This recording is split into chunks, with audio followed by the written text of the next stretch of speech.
রাধে রাধে বন্ধুরা, সবাই কেমন আছেন? এখন বাজে সন্ধ্যে 7টা। নিজে রেডি হয়ে নিয়েছি, গোপাল সোনাকেও রেডি করে নিয়েছি। আপনারা দেখতে পাচ্ছেন যে আমার গপুর একটা চোখ পড়ে গেছে, জানি না কিভাবে পড়ে গেছে। তো ওই জন্য ওকে এখন যাচ্ছি আমি নিয়ে দোকানে, ওর চোখে একটা ব্যবস্থা করতে হবে। আর এখানে আমার রুদ্র আর এক গোপাল পড়াশোনা করছে।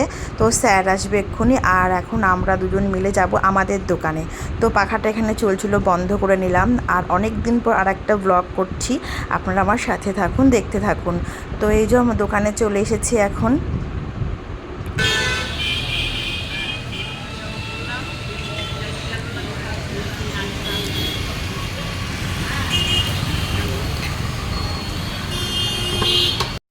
এই যে আমার কাকা নিয়ে বসে পড়েছে, গোপালের একদম জামা কাপড় সব খুলে নিয়েছে, নিয়ে এবার রং করবে, যেহেতু পুরো আর কি রংটা করবে ওই জন্য জামা কাপড়টা খুলে নিয়েছে। তো এখানে চলে এসেছে আমি এখন বাজারে। আর এই দেখুন শাড়ি কিনতে এসেছি মানির জন্য, বাজারে বালি বাজারে এসেছি। মেয়ের সামনে 25শে বৈশাখের উপলক্ষে নাচ আছে স্কুলে, তো ওর জন্য একটা শাড়ি কিনতে এসেছি। তো দাদা দেখছে যে শাড়িটা আমি চাইছি সেইটা। আর এখানে প্রচণ্ড গরম, ঘেমে যাচ্ছে বলে আবার পাখাটা ছেড়ে দিল। তো ওই জন্য এখন শাড়িটা তাহলে দেখি। মানে পাটটা তোমার এরকম গোল্ডেন নাকি এটা? হ্যাঁ হ্যাঁ, ওটা আঁচল। এটা আঁচল। হুম। আর হচ্ছে এই যে এটা। আর আর এটাও নেব, দুটো নেব। বাজার থেকে ফেরার পথে দোকান থেকে দুটো জিনিস নিয়ে আসলাম। আর এখানে দুটো মিষ্টি পাউরুটি নিয়েছি রুদ্রবাণীর জন্য, আর পোস্ত নিয়েছি, যেহেতু কালকে শনিবার নিরামিষ ওই জন্য পোস্ত করব। আর এখানে নিয়েছি দুধের প্যাকেট, দই পাতবোর জন্য। তো দোকানে আমি এখানে একটু বসে আছি, হাওয়া খাচ্ছি। আর এখানে মানে একটা শব্দ শুনলাম আমি বাইরের দিকে, তাকিয়ে দেখছি যে হাজব্যান্ড ওয়াইফ বাইকে করে যাচ্ছিলো, পড়ে গিয়েছে। তো সেটা আর কি দেখছিলাম। তো এখানে আমি একটু বসে হাওয়া খাচ্ছি আর মেয়ের কাছে পড়তের জন্য অপেক্ষা করছি। তো এখন এখানে অপেক্ষা করতে করতে অনেকটা রাত হয়ে গেছে। গোপালের এখানে চলছে, চোখটা আর কি রং করা হচ্ছে, তারপরে যেখানে যেখানে রং করার কথা আর কি দরকার। তো কাকা তো যেহেতু পেন্টার বুঝে শুনে করে দেবে। আর এত ছোট্ট আমার গোপালটা, আর রাত্রি হয়ে গেছে, খুব অসুবিধা হচ্ছে কাকার এত ছোট গোপাল রং করতে। দিনের বেলা হলে হয়তো সুবিধা হতো, কিন্তু সময় হয়ে ওঠে না, কোনো না কোনো কাজের মধ্যে এত ব্যস্ত, কাকাও ব্যস্ত থাকে, আমারও হয়ে ওঠে না। তো ভাবলাম যে না, যেতেই হবে আমাকে, গোপালের একটা ব্যবস্থা করতেই হবে। তো এই যে আমার কাকা রং করছে, আর এখানে এই যে বসে রয়েছে আমার বর এখানে। আর এখানে গোপালের রংটা হচ্ছে। তো কাকা বলছে যে বেশ কিছু সময় লাগবে, তারপরে রং শুকানোরও ব্যাপার আছে, তুই এক কাজ কর, বাড়ি চলে যা, তারপরে হচ্ছে আমার বরের হাতে পাঠিয়ে দেবে বললো। তো ওই জন্য আমি এখান থেকে চলে আসলাম বাড়িতে। তো বাড়িতে এসে ড্রেস চেঞ্জ করে নিয়ে একটুখানি চোখে মুখে জল দিয়ে নিলাম, হাত পা ধুয়ে নিলাম। এত গরম, মানে বাড়ির থেকে নাইটি ছেড়ে জামা কাপড় পরে বেরোতে, কথাটা ভাবতে গেলেই গরম যেন বেড়ে যায়। তো চলুন, এখন নিচে চলে এসেছে, একটা বেসনের প্যাকেটও আসার সময় কিনে নিয়ে আসলাম, বেসন ছিল না। আর এখানে রাধাকৃষ্ণ মূর্তিটা, এটা অন্য একটা কাস্টমারের। তো পিছনে যে চালচিত্রটা হয় ওটা ভেঙে গেছে, ওই জন্য আমাদের বাড়িতে দিয়ে গেছে ঠিক করার জন্য। মিস্ত্রি কদিন ধরে আসছে না বলে ওই জন্য ঠিক করা হচ্ছে না, এখানে বসে আছেন। তো এখানে জানলাটা একটু খুলে দিলাম, এই পাশ থেকে বেশ ভালোই হাওয়া আসে। আর এই যে পাশের বাড়ি যে কাকাদের বাড়িটা ছিল, এটা পুরো ভেঙে মাঠ করে দিয়েছে, পুরো একদম অন্ধকার ঘুটঘুটে, পুরো মনে হচ্ছে একেবারে কী বলবো, হরর ফিল্ম করা যাবে এখানে। আর এখন ভাত বসাবো, রাত্রে আর রুটি করবো না, যা প্রচণ্ড গরম পড়েছে, ভাবছি আজকে পান্তা ভাত খাবো, ওই জন্য ভাতটা বসাবো এখন। তো চালটা ধুয়ে নেবো, নিয়ে আলু সেদ্ধ ভাত করব, আর কয়েকটা দেখি ভাজাভাজি যদি করতে পারি, সেটা পরে ভাবনা চিন্তা করছি। তো এখন তাহলে ভাতটা বসিয়ে দিই, তো তারপরে পাশে বসিয়ে দেবো দুধটা, ওই জন্য প্যাকেটটা পাশেই রেখে দিয়েছি। তো এখনও জল দেওয়া বাকি আছে, হাঁড়িতে চাল দিয়ে ধুয়ে নিয়ে তারপরে এখন হাঁড়ির মধ্যে জল দিয়ে দেবো। আর যেহেতু আজকে রাত্রেবেলা ভাত করছি, কালকের জন্য করে রেখে দেবো ভাত কিছুটা, যেহেতু ছেলে মেয়ে কালকে স্কুল যাবে ঘুম থেকে উঠে। তো এখন আবার এই কটা একটুখানি ভাত রান্না করব, আবার কালকে সকালের জন্য অল্প করে ভাত রান্না করতে হবে, ওই জন্য একবারে বসিয়ে নিচ্ছি। আর এখানে একটা বড় দেখে আলু সেদ্ধ দিয়ে দিলাম এর মধ্যে, দিয়ে এবার একটুখানি পাখার তলায় এসে বসেছি। এত ঘেমে গেছি না, আমার আইব্রোগুলো দেখুন কেমন উঠে গিয়েছে, অনেকটাই উঠে গেছে, কিন্তু গরমের মধ্যে না আর ইচ্ছা করছে না যে গিয়ে আইব্রো করি। আর এত ব্যথা লাগে আইব্রো করতে গেলে, প্রত্যেকবারই আমি ব্যথা পাই, জানি না কেন। আর এখানে গোপাল দেখুন চলে এসেছে সাজুগুজু করে, কি সুন্দর। আগে তো তিলক কাটা ছিল না, তো কাকা দেখছি কি সুন্দর একটু তিলকও কেটে দিয়েছে। আর হাতের তলা পায়ের তলাগুলো লাল লাল বেশ করে দিয়েছে, ভালো লাগছে দেখতে। আর এখানে ভাতটা আমার হয়ে এসছে প্রায়, দুধ বসিয়ে দিয়েছি দই বাঁধবো বলে। আর এখানে পটল আর বেগুন কেটে রেখেছি চিনি নুন মাখিয়ে। ভাত হয়ে গেছে, দুধ দিয়ে দিয়েছি, তেলটা বসিয়েছি। এখানে ভাজবো পটল আর হচ্ছে বেগুন। তো একটুখানি হলুদও মাখিয়ে নিয়েছি, নিয়ে চিনিগুলো খুব একটা ভালো গলেনি, পুড়ে পুড়ে যাবে কিন্তু, আর সময় নেই, বেশ অনেকটা রাত হয়ে গেছে, 9:30 বাজে। তো চট করে আমি ভাজাগুলো করে নিচ্ছি। তারপরে মানি ফ্রেশ হচ্ছে এখন, সেই স্কুল থেকে একবারে পড়ে নিয়ে তারপরে টিউশন গিয়ে তারপরে বাড়ি এসেছি। এই মাত্র মেয়ে 9:30টার সময় বাড়িতে আসলে, ওর বাবা গিয়ে নিয়ে এসেছে। তো ওই জন্য তাড়াহুড়ো করে ভাজাগুলো সব করে নিচ্ছি, ওকে ভাতটা দিতে হবে। মেয়েটা সারাদিন ঠিকমতো খাওয়া দাওয়াও করতে পারেনি, নাচের জন্য নাম দিয়েছে স্কুলে 25শে বৈশাখের জন্য, তার জন্য রিহার্সেল খুব খাটাখাটনি হয়ে যাচ্ছে। তো ভাজাগুলো এখানে হয়ে গেছে, কটা লঙ্কা ভেজে নিচ্ছি, শুকনো লঙ্কা ভাজা। তো এখানে মেয়েকে দিয়ে দিয়েছি ভাত, আর দেখুন হাত পুড়িয়ে ফেলেছে, গরম ভাত নামিয়ে দিয়েছি, বুঝতে পারেনি ও বেচারি, হাত পুড়িয়ে ফেলেছে। তো ও এখন খাবে ডাল দিয়ে, পটল আলু ভাজা দিয়ে, আর লেবু আছে সেটাও দেবো। দুপুরে যেহেতু খায়নি, সেই দুপুরের খাবারটা এখনও রাত্রেবেলা একবারে খাচ্ছে। আর এখানে দুপুরবেলা রান্না করেছিলাম পার্শে মাছের ঝাল সর্ষে বাটা দিয়ে, 1.5খানা ওর জন্য রেখে দিয়েছি, আর 1.5টা ওর ভাইকে দিয়েছি।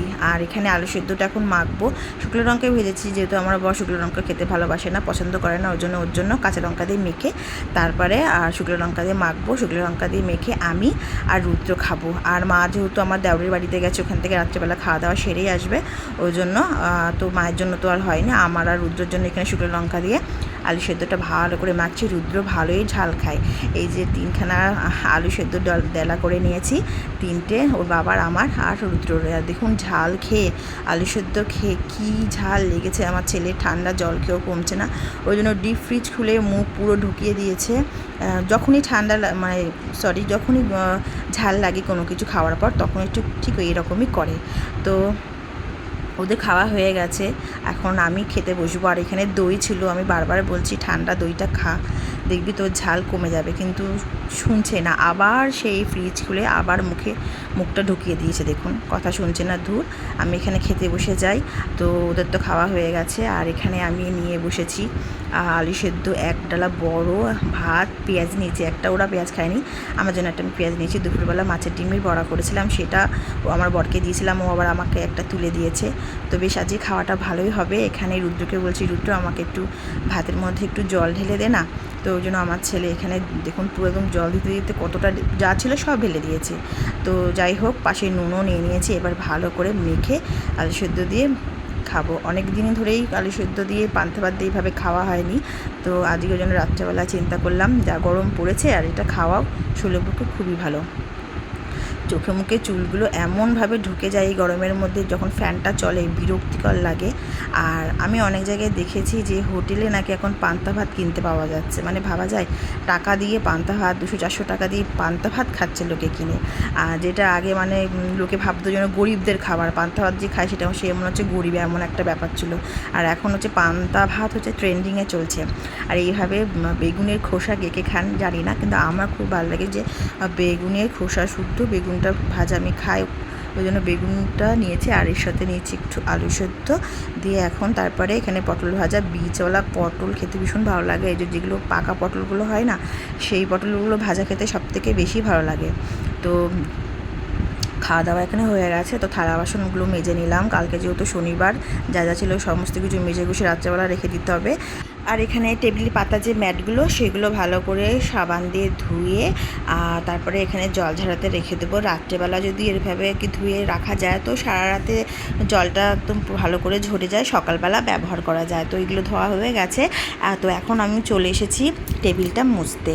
তো এখানে টেবিলটা একটু সাবান দিয়ে আগে ভালো করে দিয়ে নিয়ে মুছে, তারপরে ভেজা নেতা দিয়ে ভালো করে মুছে নেবো, যেহেতু কালকে শনিবার, পুরোপুরি মোছামুছি করে নিতে হবে। এখন তো চলে এসেছি উপরে, আমি খাওয়া দাওয়া তো হয়েই গেছে দেখলেন। তো এখন ড্রেসটা চেঞ্জ করে গুপুকে এখন ঘুম পাড়াবো। তো এখন এখানে আমার ছেলে দেখুন খেলা দেখছে, এত খেলা দেখার নেশা, যেহেতু ক্রিকেট খেলা হচ্ছে, আর এখন আচার খাচ্ছে আর খেলা দেখছে। তো এখানে মানির জন্য যে শাড়িটা আজকে কিনে নিয়ে এসেছিলাম সাদা, আপনারা তো দেখতেই পেলেন, কিছুই না, একদম সিম্পল এরকম কেরালা কটন আর কি, গোল্ডেন পাড়, আর ভেতরে পুরো সাদা, আর একটা হলুদ রঙের ওড়না নিয়ে এসেছি নাচের জন্য।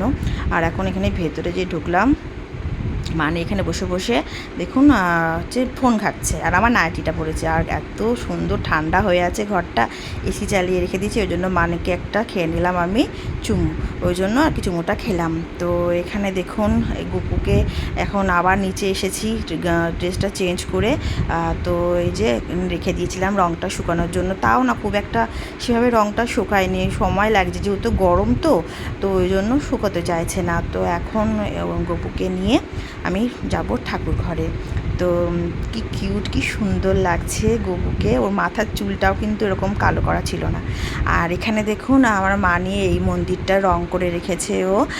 তো আমাদের ঠাকুর ঘরে নেওয়ার কথা ছিল, কিন্তু এখনও পর্যন্ত নেওয়া হচ্ছে না, এখানেই পড়ে আছে।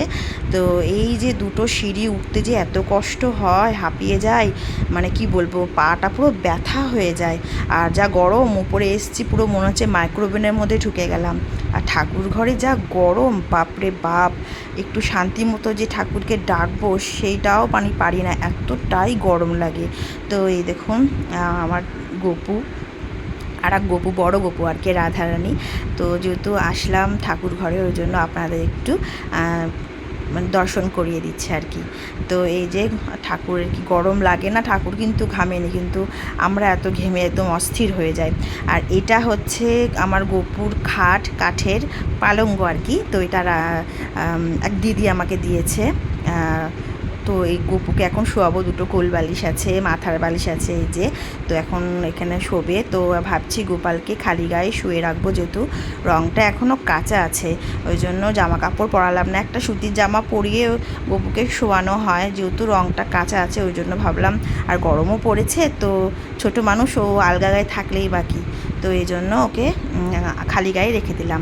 তো এই যে গোপাল সোনা এখন ঘুমাচ্ছে, ঘুমোক।